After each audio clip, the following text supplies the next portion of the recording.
Mom, when do I get a dad I actually like? The ballroom froze. Crystal glasses hung midair. Victoria Hale, CEO, widow, unshakable in boardrooms, felt the question cut straight through the armor she'd worn for 4 years. Her 10-year-old daughter Lily, gripping the microphone with both hands, didn't flinch under 100 staring eyes. In that moment, careers, reputations, and carefully guarded walls trembled. This wasn't on the program. But the truth never waits for an invitation. Follow my story to the end and tell me in the comments what city you're watching from so I can see how far my story travels. The charity gala was supposed to be flawless, the kind of event where reputations polished themselves under the glow of chandeliers and six-figure donations. Victoria had rehearsed every beat, the welcoming smile, the speech about new housing initiatives, the measured applause. She hadn't rehearsed for Lily's voice cutting through the air like a bell. Mom, when do I get a dad I actually like? It was the kind of sentence that didn't just land, it lodged. Conversations froze. Waiters stopped mid-pour. Somewhere in the back, a journalist's pen hovered over a notepad. Victoria stood at the podium, silver dress catching the light spine as straight as the skyline outside. Her instinct was to smooth over, redirect, keep control. But when she crouched to meet her daughter's eyes, she saw something unblinking there. "Sweetheart," she said softly, her voice low enough that only the front rows might hear, "we talk about big things at home." Lily, 10 years old and apparently immune to etiquette, lifted the mic closer. Home doesn't listen like this room does. The crowd inhaled as one. From a table near the stage, a man in a tux leaned toward his date. "This is why you don't bring kids to these things," he muttered, forgetting that cameras love a careless sentence. The event's MC began to flutter toward the podium, but Victoria raised her hand, stopping him. She turned to the guests, her voice steady and clear. "My daughter asked a brave question," she said, "and I'm not going to punish bravery." A ripple of murmurs moved through the donors. Somewhere, a wineglass clinked against marble. Lily tugged on her mother's sleeve. "You said love isn't a business plan, but you also said you hire people who fit our family. I want to help." A small, unpolished laugh escaped Victoria, the kind she hadn't heard from herself in a long time. "I did say that." She stood, taking the microphone again, but her tone stayed warm. "Most of you know I was widowed when Lily was 6. Grief doesn't end. It changes jobs. Tonight my daughter asked if she can help me choose who joins our family someday. To be clear, we're not holding auditions for my heart, but I am listening to her." A few people chuckled, more leaned in.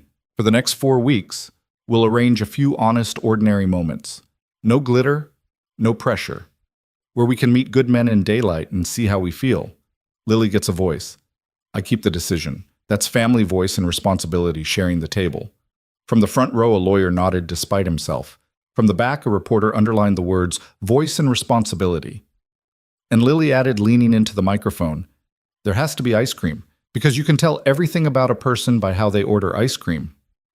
Laughter broke through the tension. For a heartbeat, the gala felt almost human again. Victoria pressed a kiss to her daughter's temple, the speech she'd prepared now useless. She turned back to the donors. "Let's raise money for homes that don't have to ask these questions in public." The paddle raise soared higher than anyone expected because scandal has a way of making generosity feel like wisdom. Hours later, after the speeches and photographs, Victoria slipped out onto the balcony. Midtown shimmered below like a jewelry case no one could close. Lily joined her, resting her small hands on the railing. "Are you mad at me?" Victoria shook her head. "I'm proud of you. I didn't mean to interrupt. It just felt like if I didn't say it now, I'd never say it." "That's how truth behaves," Victoria said, draping her shawl over Lily's shoulders. "Truth needs a microphone or it loses its nerve." Lily leaned against her. "I miss him less when I think about what could be next." Victoria swallowed. "Me too." Behind them, the balcony door opened. The MC's voice was careful. "Press is gathering downstairs. We can decline, but they'll write their own story either way." Victoria looked at Lily. "One rule, no one learns anything about you that you don't want them to know. This is our story, not theirs." Lily straightened. "Got it." They went inside together, stepping into a hallway that smelled faintly of champagne and flashbulbs. Outside the ballroom, the hum of questions was waiting sharp as teeth, and somewhere Victoria knew the real story had only just begun. Victoria didn't remember the exact moment she decided not to avoid the press. It might have been the way Lily's hand stayed tucked in hers as they stepped back into the ballroom. It might have been the way the hush shifted into a hum the second they reappeared, the way phones rose like periscopes above the crowd. Or maybe it was the simple truth: if you let someone else write your story, they'll turn it into something you don't recognize. The MC tried to clear a path, murmuring about an off-the-record statement, but Victoria shook her head. Lily's grip tightened just enough for her to notice. They stopped in the glare of cameras. A voice from the back called out, "Ms. Hello. Are you launching a reality show?" Another sharper followed. "Is it healthy for a child to choose your partner?" Then came the one she knew someone would throw. "Are you saying money can buy a family?"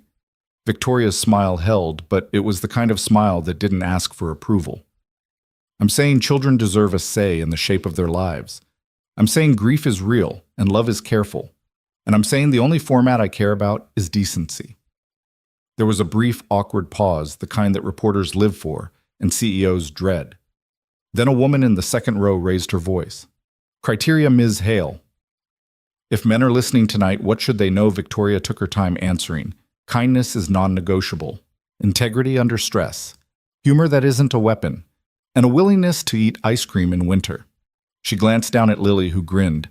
"We'll meet people the way normal people do: coffee shops, museums, parks. No cameras, no influencers, no scorecards." "What about money?" someone shouted from the back. Her smile cooled.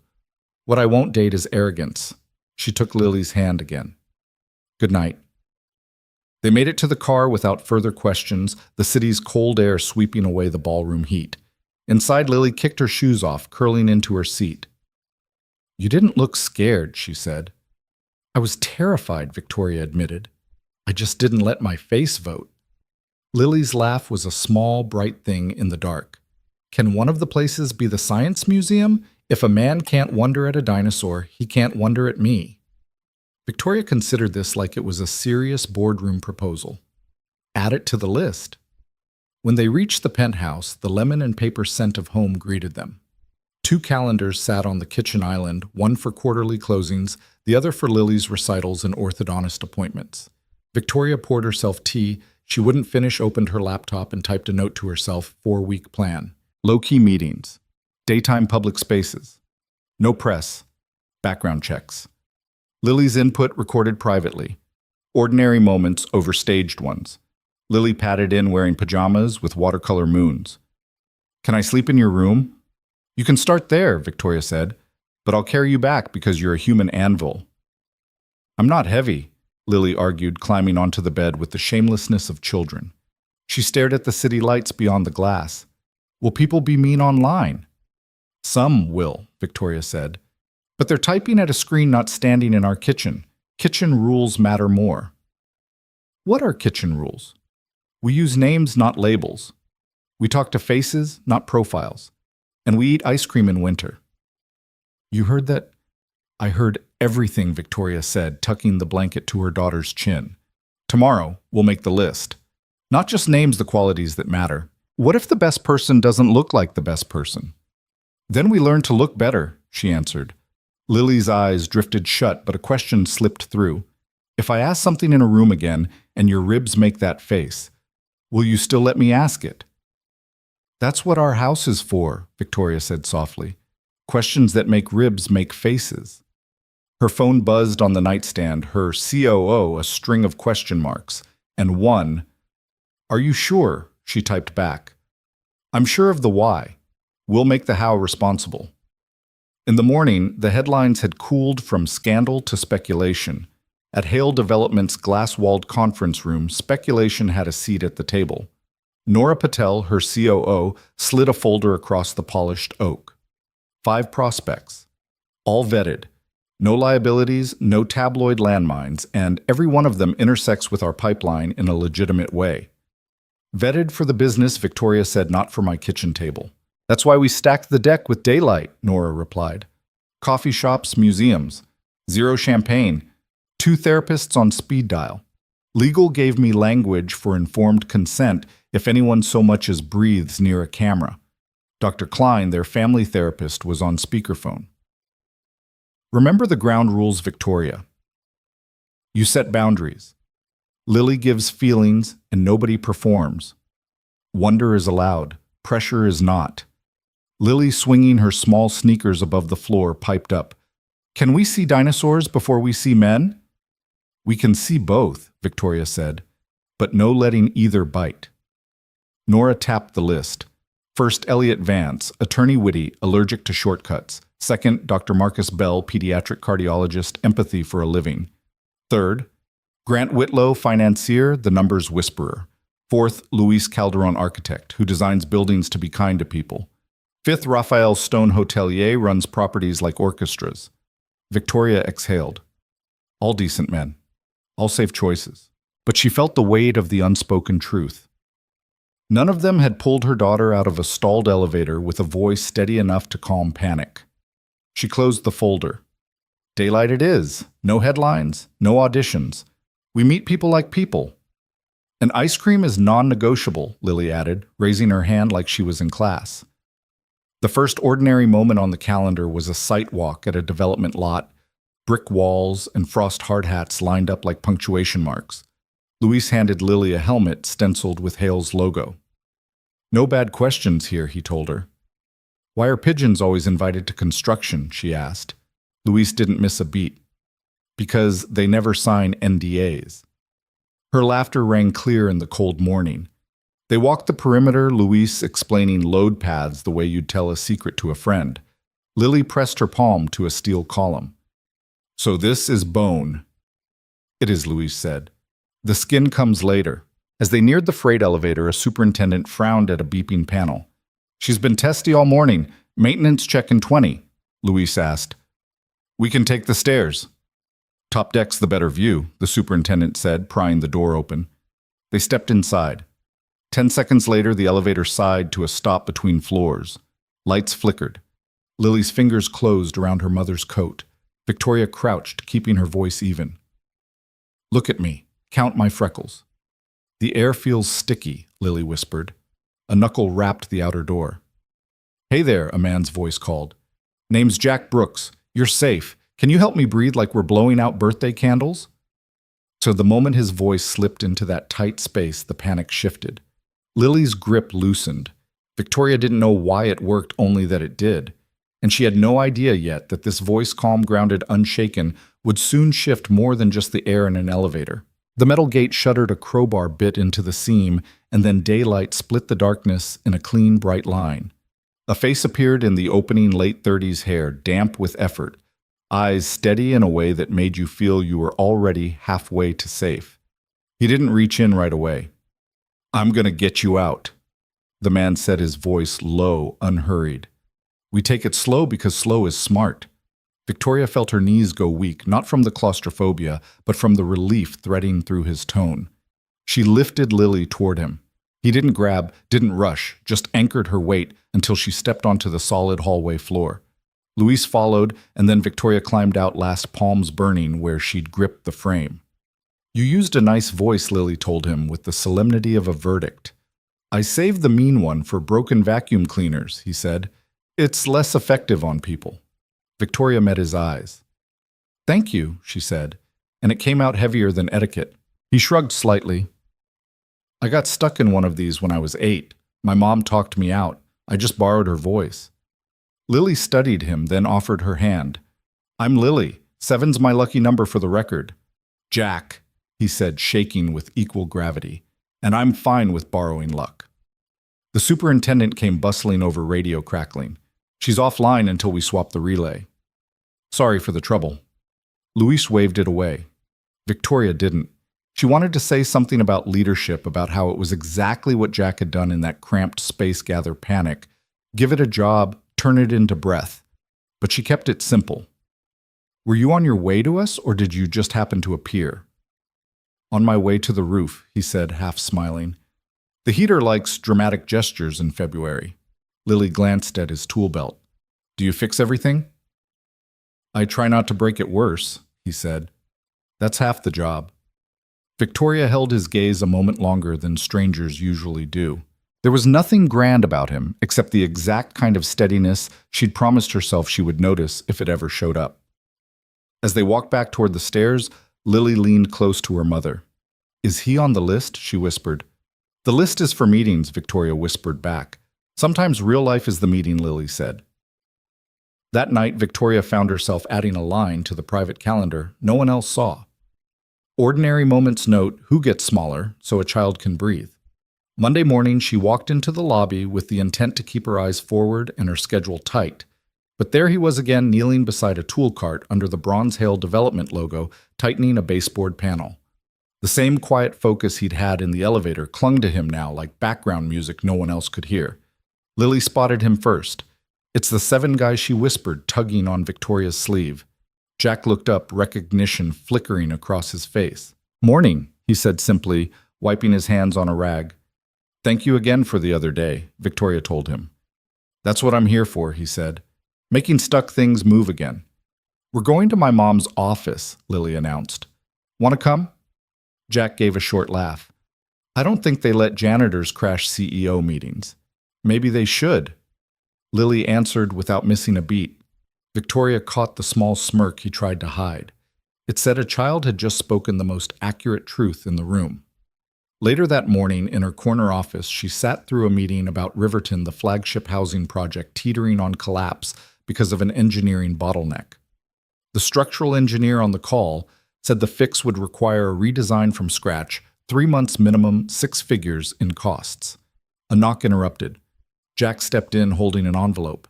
"Mailroom sent this up," he said. He set it down, but his eyes drifted to the blueprints. "Is that Riverton?" "It is," Victoria replied cautiously. "Why?" He studied the cross-section. "You've got a load transfer bottleneck here.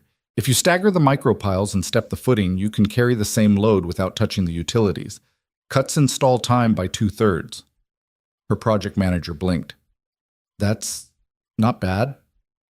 Jack straightened. "Did something similar in Boston before I was wearing this shirt." "What shirt was that, project manager?" "Civil engineering," he said evenly. "Before a bad lawsuit and a worse friend taught me humility. Now I mop floors and fix elevators, but the math still works." Silence lingered on the call until the engineer finally said, "That could actually solve it." Jack offered to run the calculations that night. No charge. Professional itch, he called it. By 9:17 p.m., Victoria's inbox pinged with a PDF clean diagrams, precise formulas, annotated sketches. Beneath it, a note. "No guarantees, but this is the path I'd bet my own roof on." 2 days later, the City Review Board approved the plan without hesitation. Riverton was back on track. Victoria didn't summon Jack to her office. She went looking for him.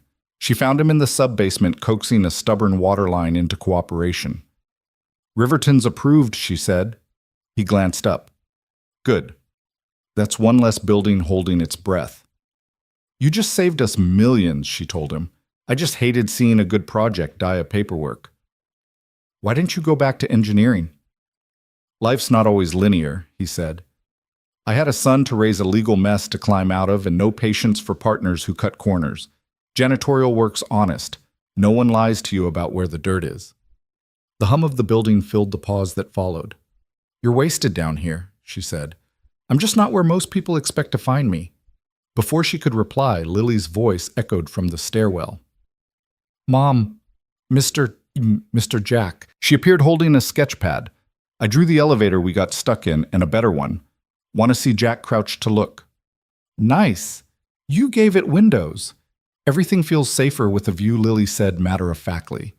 Victoria saw the way he listened, not indulgent, not dismissive, but as if her opinion had weight. Something in her chest shifted. That night she sat at the kitchen counter, tea cooling beside her laptop, reading his note again. "The path I'd bet my own roof on." She thought of Lily's sketch. She thought of the tenants who would have homes because a man in coveralls still remembered how to read blueprints. And she thought not for the first time that some people were exactly where they needed to be until the right moment asked them to step into someplace bigger. Somewhere across the city, she imagined him tucking his son into bed, unaware that forces around them were beginning to move, and not all of them had good intentions. The following Friday evening, Victoria stood at the edge of the rooftop terrace, the city spread below in glittering layers. She'd arrived late on purpose. The 5 vetted candidates Nora had selected were here already gathered in a loose arc near the glass railing, drinks in hand. Lily was at a corner table sketching the skyline, Ethan beside her, their heads bent close in shared concentration. Jack, of course, was nowhere in sight. This wasn't his world, and she hadn't invited him. She sipped her club soda and listened without being seen. The financier Grant Whitlow was the first to break the polished hum. "You can't tell me she's serious about letting the kid have that much say. It's optics." Raphael Stone, the hotelier, chuckled. "Press loves a modern fairy tale. But a janitor? That's a headline you can't scrub." Luis the architect laughed under his breath. "I heard he saved Riverton. Probably thinks that buys him a seat at the table." Elliot Vance adjusted his cufflinks. "Saving a project doesn't mean you belong in the boardroom. Or the family. Different leagues entirely." Their laughter was subtle but sharp enough to draw blood if you cared to feel it. What they didn't know was that Lily had stopped sketching. She looked up from the paper, her small voice cutting across the space without strain. "Mr. Jack fixes things you don't even see are broken." The terrace went silent. You could hear the clink of ice in glasses from a table across the deck. Victoria stepped forward before anyone could recover. "Lily," she said gently, "why don't you grab a soda from the bar?" When her daughter was out of range, she turned to the group, her voice even but colder than the night air. "You're here because I believed each of you understood this wasn't just about me. If you can't respect the people my daughter respects, you've already lost." Elliot's jaw tightened.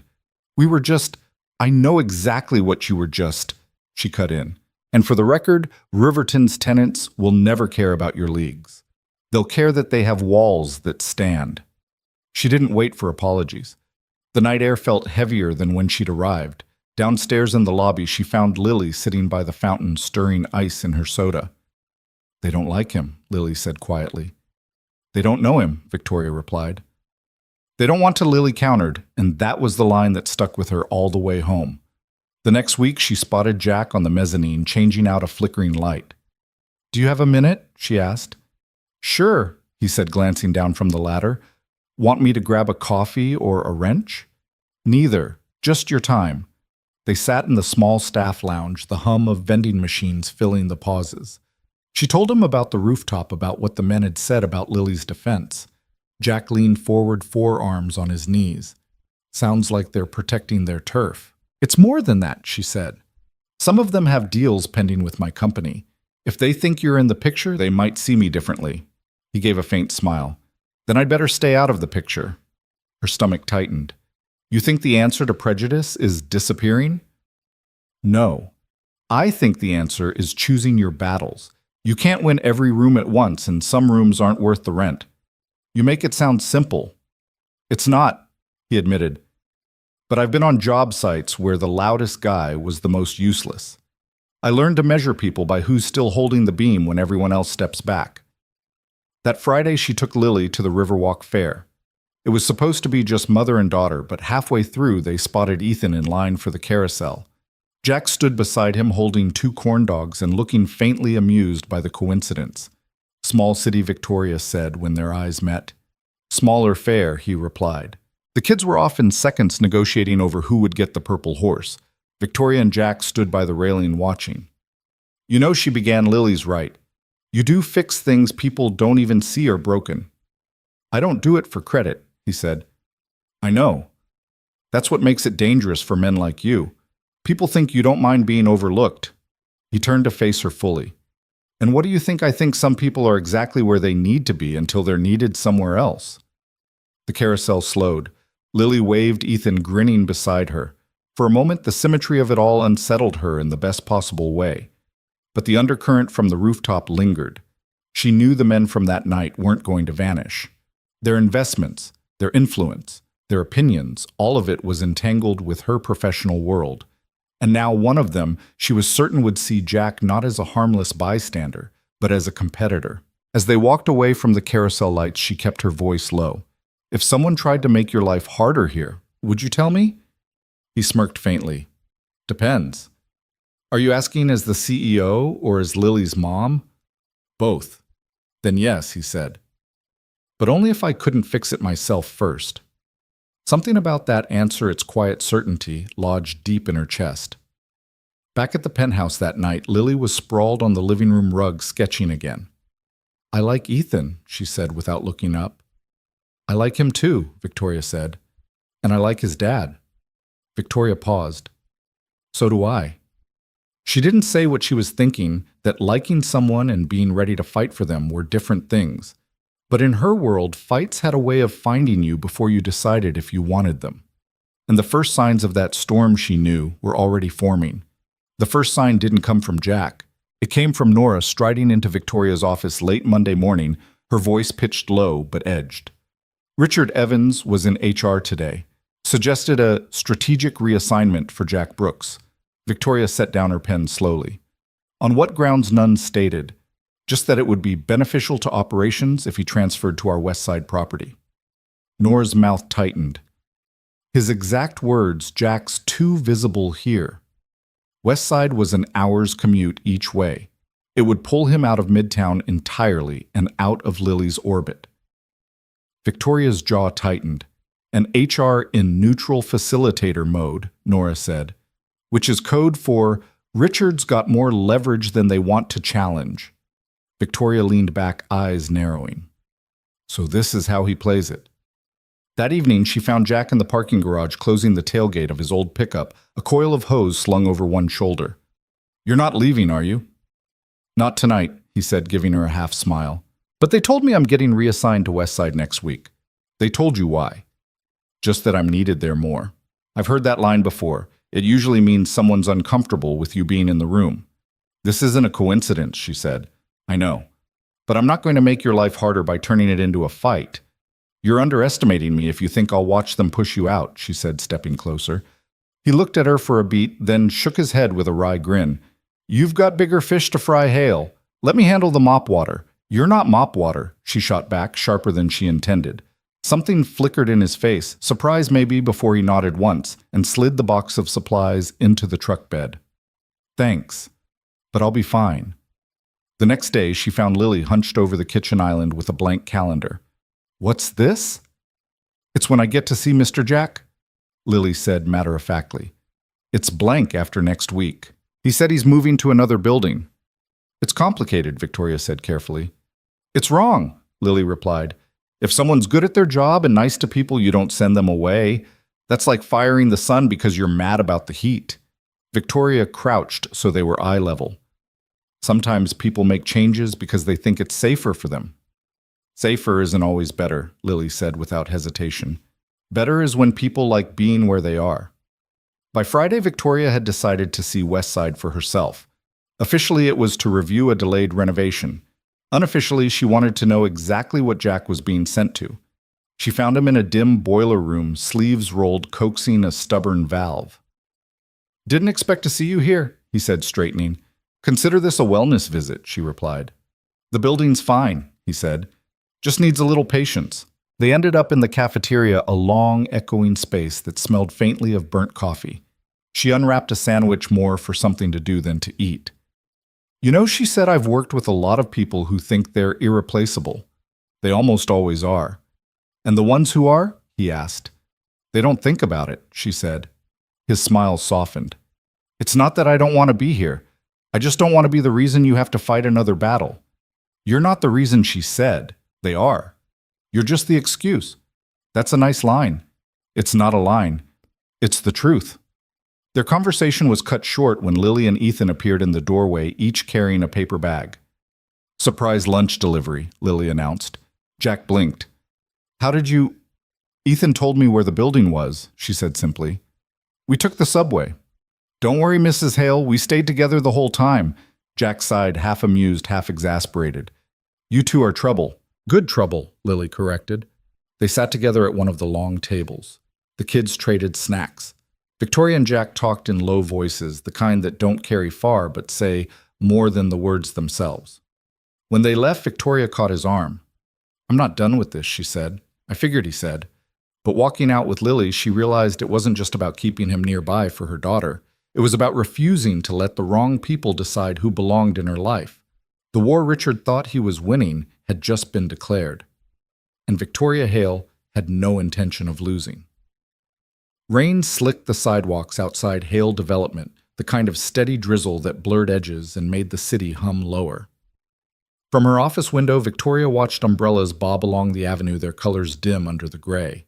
She'd been in enough boardroom fights to know this was no longer about a single reassignment. It was about influence, who had it, who thought they owned it, and who they expected to bow to it. Nora stepped inside without knocking. "It's official," she said, dropping a printed memo on Victoria's desk. "Jack's transfer order was processed this morning, effective Monday." Victoria read the form. The words were clinical, all resource allocation and operational needs, but she could hear Richard Evans behind every syllable. "Have you spoken to HR?" "They're in neutral facilitator mode." Translation: "Richard's got more leverage in this building than they want to test." Victoria pushed the paper aside. "Then we find another way." Nora hesitated. "Be careful. They're already watching you for overreach. You can't make it look personal." "It is personal," Victoria said quietly. "They made it that way." That night she drove to Westside under the pretense of checking the renovation schedule. The lobbies smelled faintly of fresh paint and old carpet. Jack was there on a drop cloth replacing baseboard trim. "Didn't expect a CEO visit at 8 o'clock on a Friday," he said without looking up. "Consider it an inspection." "Of the building or the staff?" he asked, half smiling. "Both." He stood dusting his hands. "Place needs work, but it's solid. Kind of like me, I guess." "You're taking this too calmly," she said. "I've been moved before. When you work with a mop in one hand and a wrench in the other, you learn not to get too attached to a zip code. That's not the point. You were moved because you're good at what you do and because Lily likes you. That combination scares some people." His gaze softened. "And you want to fight that battle?" "I don't want to," she admitted. "But I will." The next morning, Lily sat at the kitchen island, a marker in hand and a sheet of paper spread in front of her. "What are you drawing?" Victoria asked, pouring coffee. "A schedule for seeing Mr. Jack," Lily said, without looking up. "He says he's moving buildings, but that doesn't mean we can't meet up." "It might be harder," Victoria said gently. Lily's jaw set in a way that reminded her uncomfortably of herself. "Then we just try harder. You told me good people don't disappear just because it's inconvenient." "I did say that." By noon, Lily had mapped a subway route, a list of weekend activities Jack and Ethan might like, and a column labeled ice cream opportunities. Victoria couldn't help but smile at the precision. That afternoon, her phone buzzed with a message from Nora. Richard had been overheard telling a contact he had handled the janitor problem. The words landed like a stone in her chest. Sunday afternoon, Victoria told Lily they were going to a cafe for a mother-daughter outing. She didn't mention that she'd already spotted Ethan through the window when she parked. Inside, Jack was at the counter, 2 hot chocolates in hand. His surprise at seeing them was obvious, but not unwelcome. "This is turning into a pattern," he said. "Good patterns are worth keeping," Lily replied before Victoria could answer. They found a corner table. The kids compared school projects while Victoria leaned in toward Jack. "You know what Richard's been saying?" she asked quietly. "I can guess. Something about how moving me was an operational decision. His exact words were that he handled the janitor problem." Jack took a slow sip as if buying himself time. "Sounds like he's more afraid of a mop than he should be." "This isn't just about you," she said. "It's about who gets to decide who belongs in my world." He met her eyes. "And what if belonging comes with a cost you don't want to pay?" "Then I decide if it's worth it." He glanced toward the kids. "They've already decided." When they left, the 4 of them stepped out into the cool air together. The city felt smaller, as if it could fit inside the warmth of that table. Back in the car, Lily leaned her head against the window. "You're not going to let them send him away, are you?" "Not without a fight," Victoria said. That night she sat alone in her apartment, the lights of the city reflecting off the glass. She opened her laptop and began typing a memo, not to HR, not to the board, but to herself. "This isn't about a transfer. It's about influence that assumes I will choose comfort over conviction." They're wrong. She read it twice before closing the file. Outside, the rain had stopped and the wet streets below shimmered like promises she intended to keep. Monday morning began with the kind of urgency that didn't belong to construction schedules or quarterly reports. Nora appeared in Victoria's doorway, face composed but voice carrying a note that made the air feel heavier. "We've got a problem," she said. Victoria didn't look up from the email she was skimming. "Define problem." Midtown Tower atrium drawings are missing. Final revision set.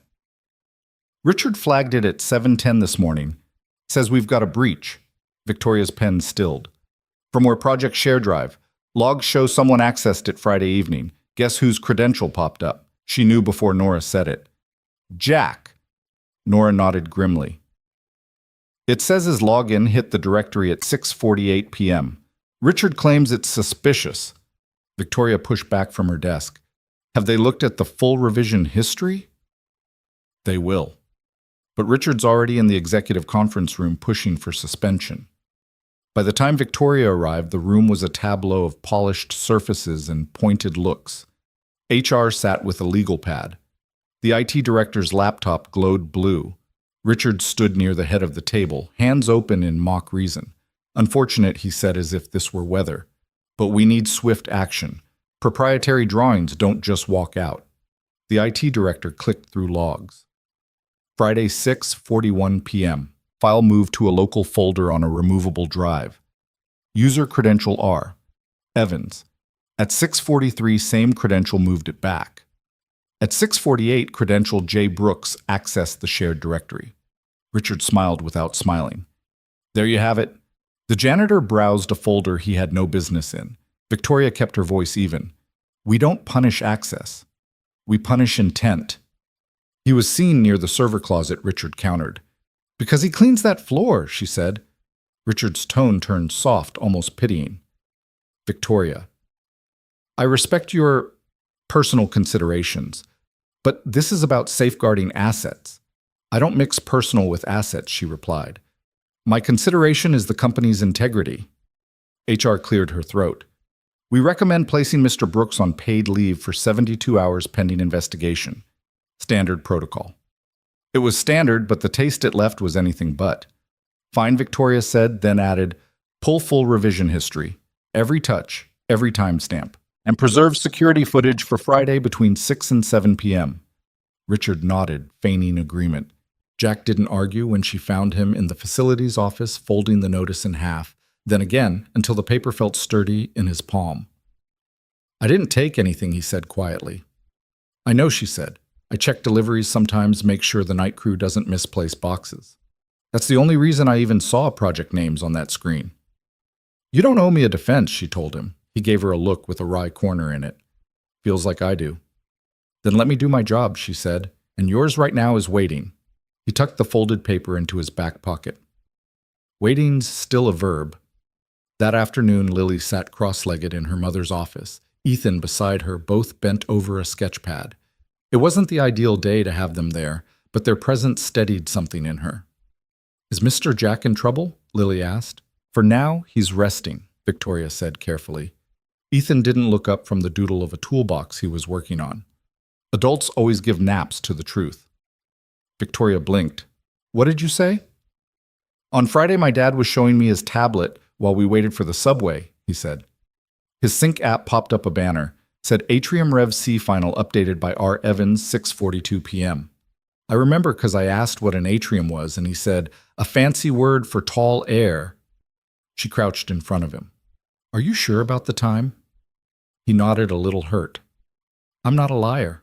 I didn't say you were. I just needed to know. Sometimes 1 minute is the difference between a mistake and a plan. She turned to Nora, who'd been leaning against the doorframe. Get it to pull external sync notifications. If a personal device was subscribed to the public read-only project feed, it would have seen the update ping. By evening, the IT director was back with a thumb drive. Found mirrored events. Friday, 6:41 to 6:43 p.m. File moved off and back on by R. Evans. Read-only watcher unknown device received update ping. Also, camera footage shows Evans entering the server room at 6:39 with his assistant. Nora let out a breath. So he moved it back, and cried, Wolf! Victoria didn't smile. You don't say that outside this room. Not yet. HR. Pause the suspension. Effective immediately. On what basis? HR asked. On the basis that I said so, she replied, and then softening just enough, and on the basis of new information. Legal has it. She stood at her office window after they left the rain-streaked skyline, sharp against the glass. In her gut, she knew Richard wouldn't take the exposure lightly. Men like him never did. But for the moment, Jack was clear, and she intended to keep him that way. By Tuesday morning, the air inside Hale Development felt sharper, like a room where someone had just slammed a door. Word of Jack's reinstatement had already traveled faster than the official memo, and Richard's smile in the hallway carried the brittle edge of a man plotting his next move. Victoria didn't slow when she passed him, but she caught the faintest murmur low enough to pretend it wasn't meant for her. Temporary wins feel permanent until they don't. She kept walking. She'd learned early that responding in the moment sometimes gave your opponent the satisfaction of knowing they'd landed a punch. But by the time she reached her office, she'd already decided the next round would be on her terms. Jack came by just after noon, still in his work shirt sleeves, rolled the faint scent of fresh paint clinging to him. "Thanks for pulling me out of that hole," he said, leaning against the door frame. "I didn't pull you out," she replied. "I just kept them from shoving you deeper." He tilted his head, studying her. "You look like you're thinking 3 moves ahead." "That's because I am." She gestured for him to sit. "You're clean, but Richard won't stop. And I need to know if he pushes again. Are you willing to push back?" Jack gave a small shrug.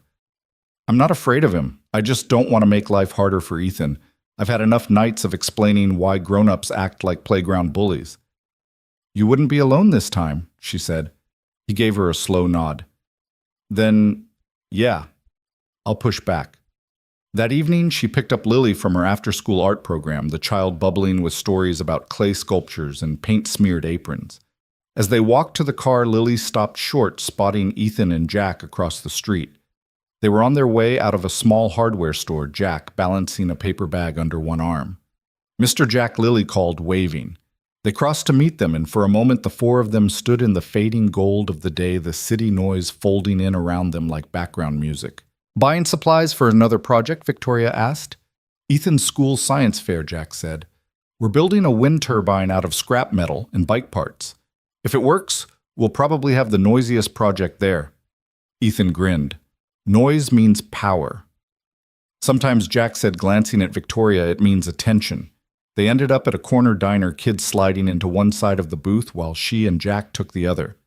The food came fast: burgers, fries, milkshakes, and the conversation drifted between school stories and half-formed plans for the weekend. When the plates were cleared, Lily leaned forward, chin propped in her hands. "Why don't you just work here again, Mr. Jack? Then you wouldn't have to take the train so much."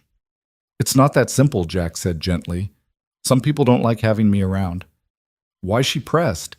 He glanced at Victoria before answering. "Sometimes people think they know what kind of person belongs in a place. And if you don't match that picture in their head, they try to move you out of it." Lily frowned. "That's dumb." Jack smiled faintly. "It is. But it happens." Victoria caught the way his tone softened at the end, as if he didn't want to burden her daughter with the weight of adult prejudice. It was the same instinct she'd had for years, shielding Lily from the worst parts of the world, only now she wasn't sure shielding was the answer. The next morning, Nora appeared in her office holding a slim folder. "I did some digging. Richard's been funneling small renovation contracts to a shell company. No bids, just direct awards. Guess who owns it?" Victoria opened the folder, scanning the documents. His brother-in-law. "Exactly. All under the threshold for mandatory board review." "This is enough to force an ethics hearing," Victoria said. "Enough to make him sweat," Nora corrected. "But you need to be ready, he'll come swinging." By Thursday, she'd set the wheels in motion. Legal had the contracts. Compliance had the paper trail. All that remained was timing, and she chose the board's quarterly review and open meeting Richard couldn't avoid. Jack heard about it that evening, not from her, but from one of the night crew who'd seen the notice on the internal calendar.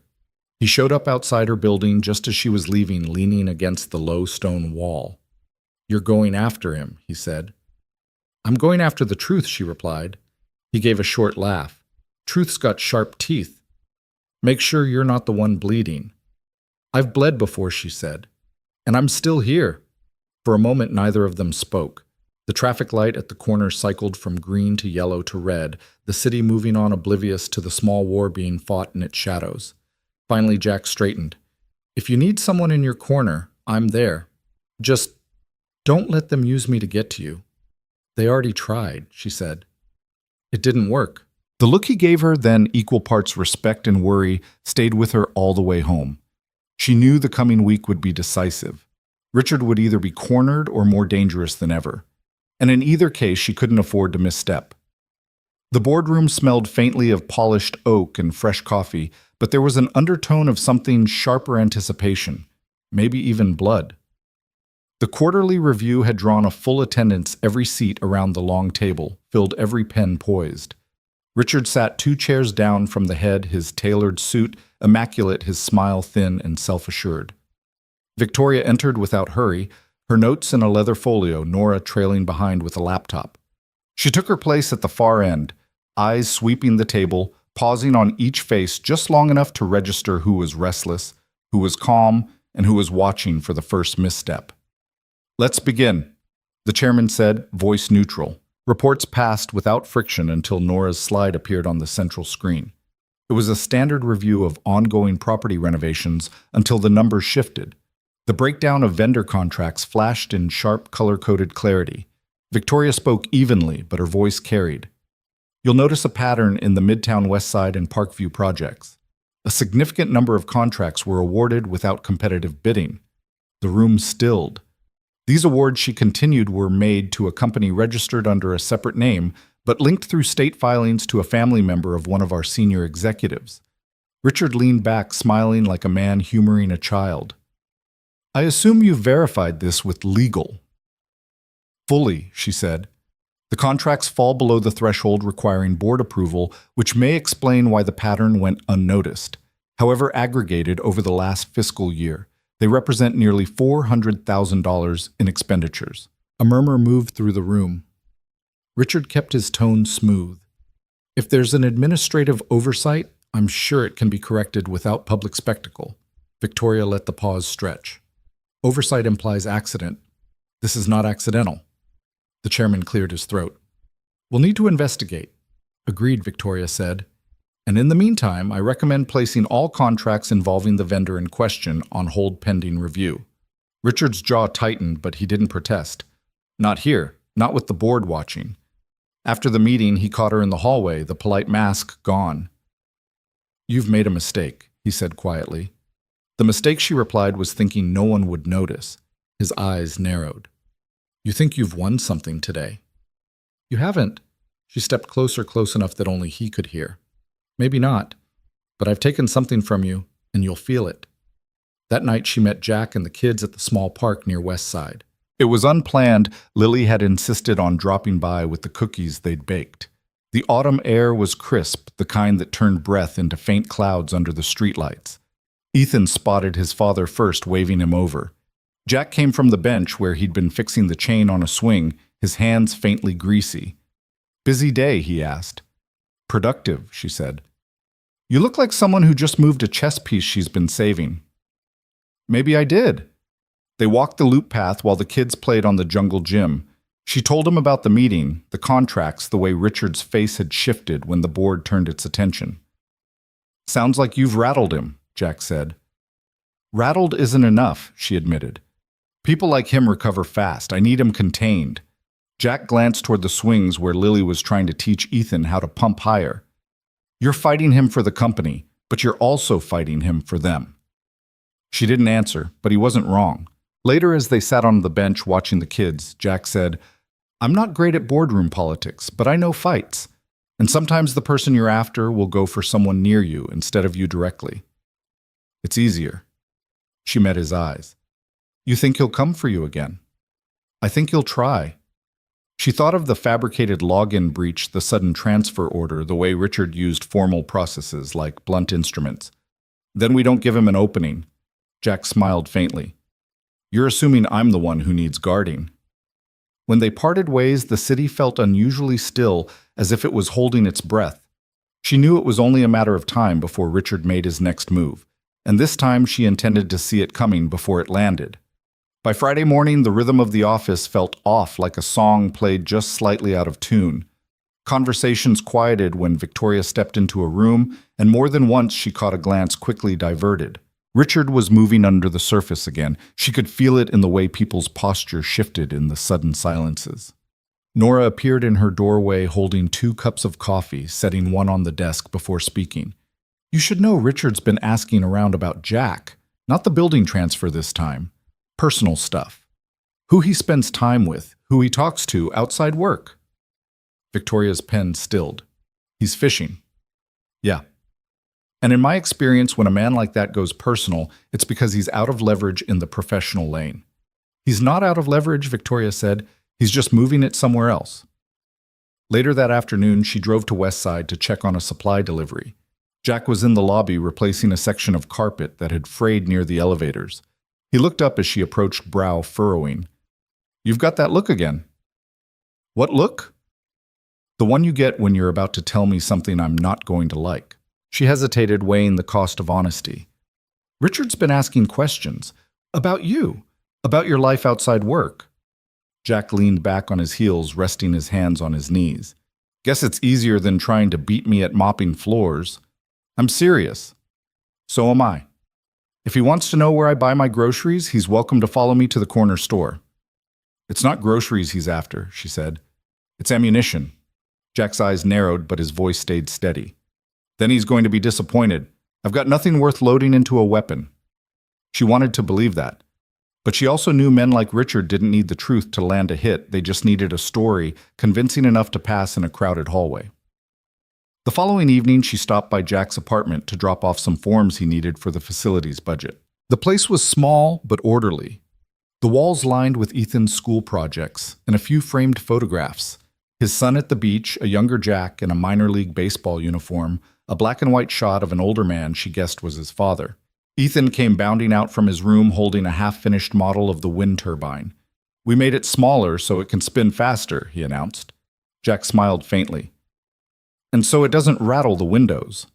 Victoria stayed for a cup of coffee, the conversation easy at first until Jack set his mug down and said, You know, this isn't really about me. How do you mean Richard's not digging into my life because I matter to him? He's doing it because I matter to you. You're the target. I'm just the way to get there. She didn't argue because she knew he was right. On Sunday, the first real strike came.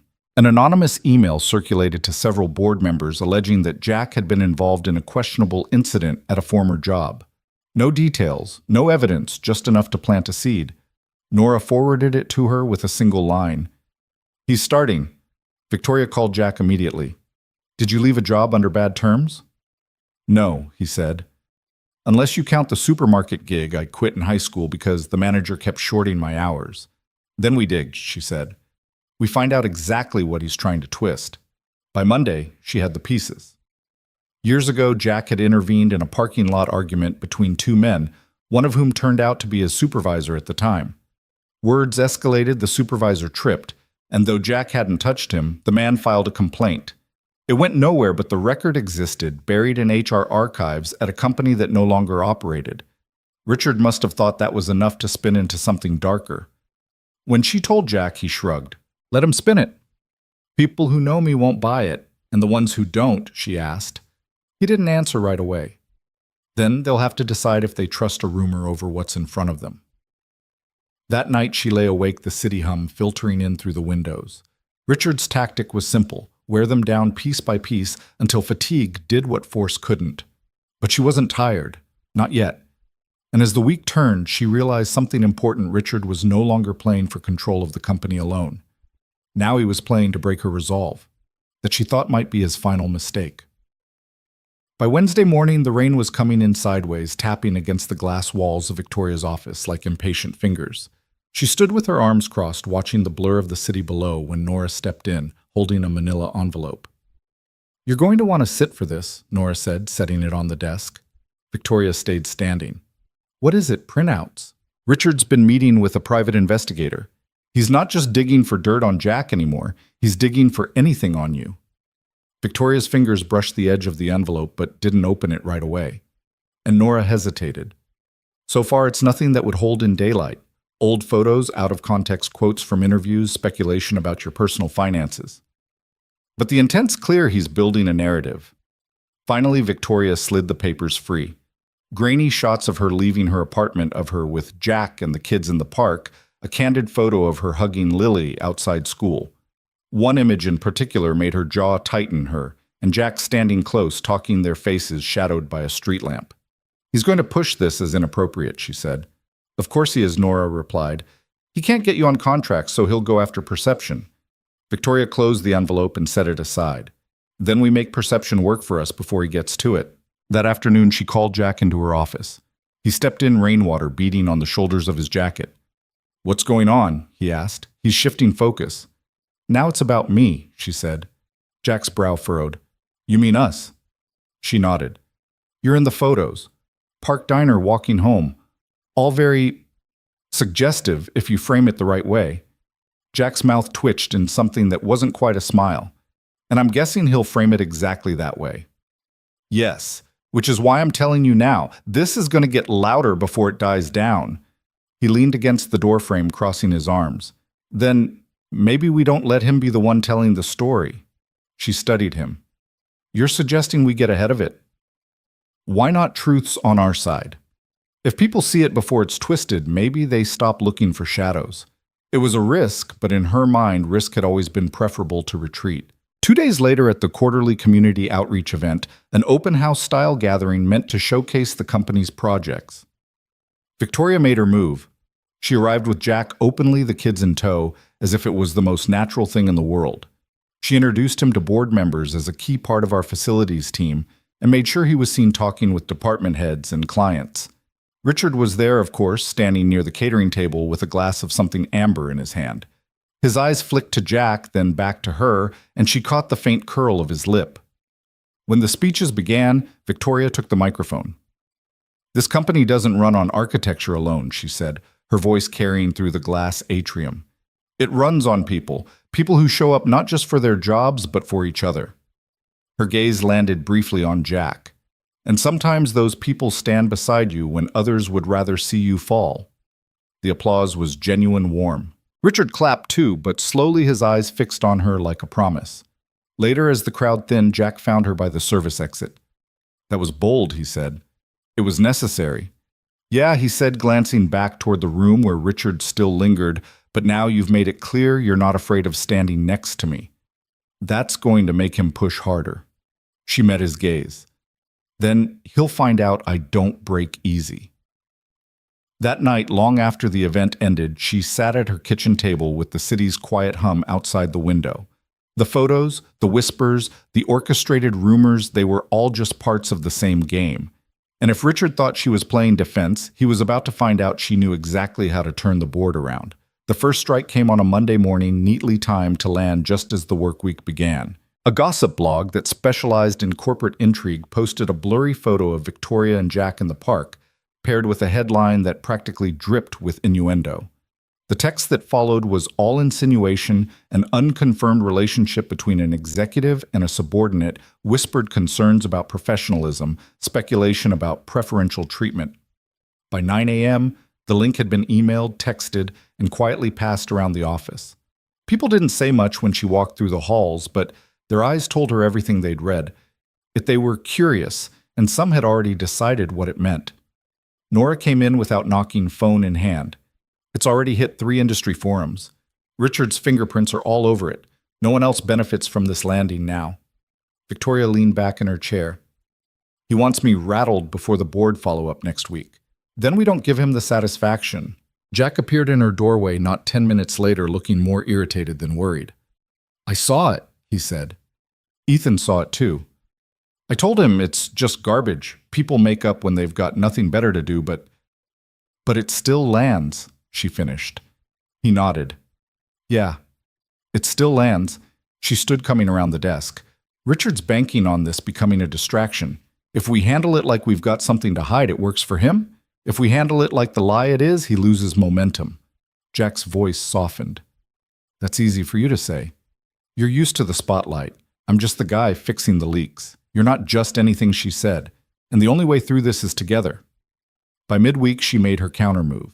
At an internal leadership luncheon, she spoke about transparency and the danger of rumor in undermining workplace trust. She didn't mention Richard. She didn't mention the blog. But when she talked about the importance of judging people by the work they do, not by the stories others tell her, meaning was impossible to miss. Across the room, Richard sipped his water with deliberate calm, but the twitch at the corner of his mouth betrayed him.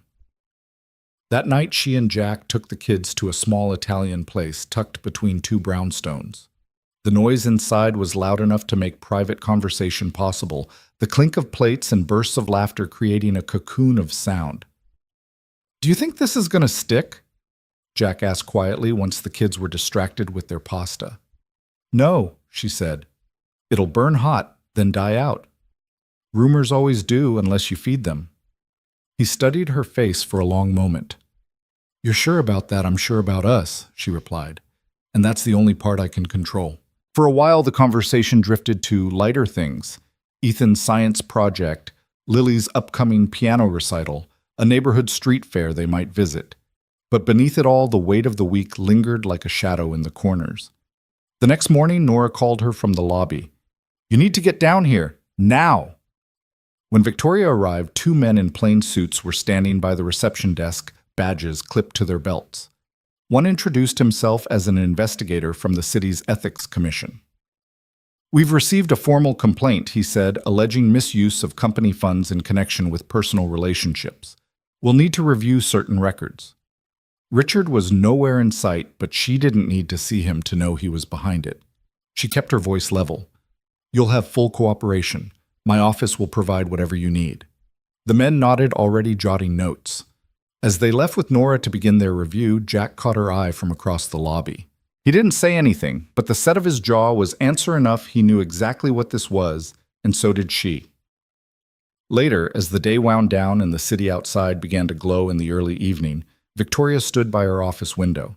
Jack stepped in, closing the door behind him. "He's not stopping," Jack said. "No," she agreed. "But neither am I."